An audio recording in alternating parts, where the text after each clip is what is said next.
Hello, everyone, and welcome to week 7 of our course. And congratulations, we are officially at our midpoint, meaning behind us is part 1 of the course, an introduction to economics.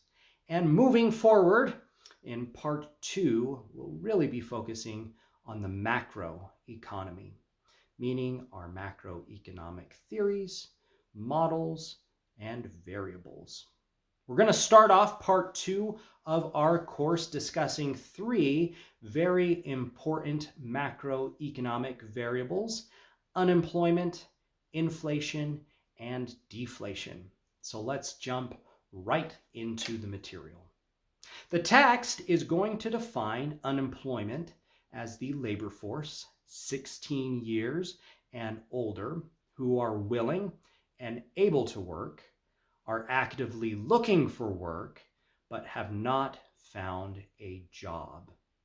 I think intuitively we have a pretty good idea of who should be included in this unemployed group.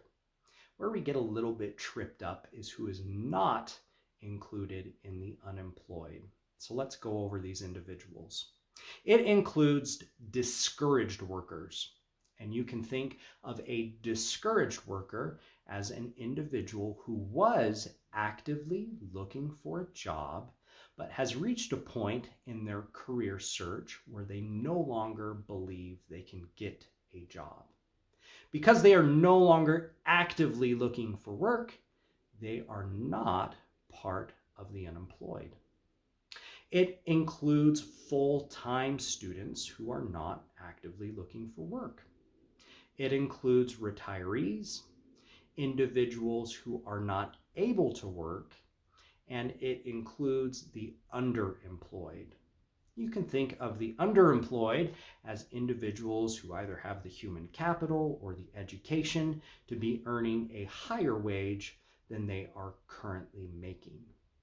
So keep in mind this whole group of individuals that make up the unemployed and those exceptions of the group who are not part of the unemployed. Now let's define the labor force. The labor force are individuals 16 years or older who have jobs or are actively looking for work. Or put more simply, it's the sum of the employed and the unemployed. What is the makeup of this unemployed group? There's 4 different types of individuals who are unemployed. First are the job losers. And the job losers are individuals who involuntarily were terminated from their jobs. Or put more simply, individuals who are fired and are now actively looking for work. It are the job leavers. Job leavers are individuals who voluntarily left their jobs and are now searching for new employment. It includes re-entrants into the job market, and re-entrants are individuals who left the labor force before and are now re-entering the market. Typically, we think of these people as perhaps they were looking into childcare or they were working toward getting different education. They are now re-entering the job markets. And finally, new entrants to the labor force. These are individuals who have never worked full-time before, but are now searching for full-time jobs. What are the different 3 types of unemployment? Well, there's frictional unemployment. These are those that are looking actively for a new job or are job hopping, but they have the skill sets necessary to get a job. There's structural unemployment, which is a little bit different.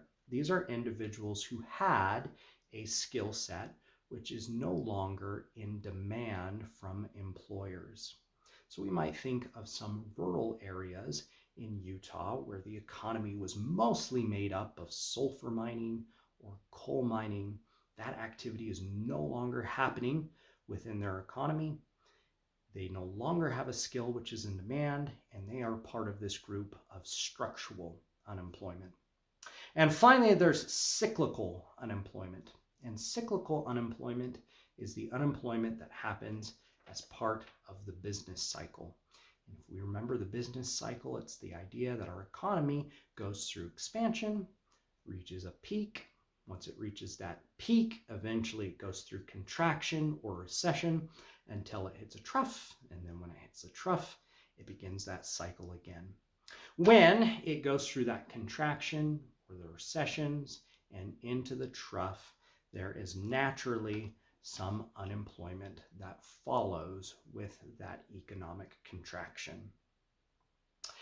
There is, even in the most healthy, full functioning economy, some natural unemployment that happens due to this frictional unemployment that we talked about.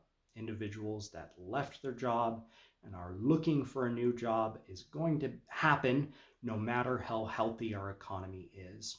And this natural rate of unemployment is usually about 5% of our labor force. Let's talk about the second variable, which is inflation, and our third variable, deflation. There are several different ways to measure inflation and deflation. We can look at it on the consumer side through an index of consumer goods and services. This index is often called CPI, or the Consumer Price Index. We can look at on the producer side, which are all of the inputs that producers have to make their final goods and what those are made up of, and that measure is called our PPI, or our Producer Price Index. Finally, we can look at it as personal consumer goods, or that measure of PCE. When all of these different collections and basket of goods are added together, we look at it in one time period and a second time period. If the price of those basket of goods, whether they be producer, consumer, or personal consumption goods, have gone up, that's called inflation. If from period 1 to period 2, the price of those have gone down, that is called deflation. So what causes this inflation? Well, it could be changes of raw materials that our producers are making. And these changes in production can cause prices across our economy to go up. It can be the changes in distribution of taking the goods from their final form to where we consume them. It could be changes of wages.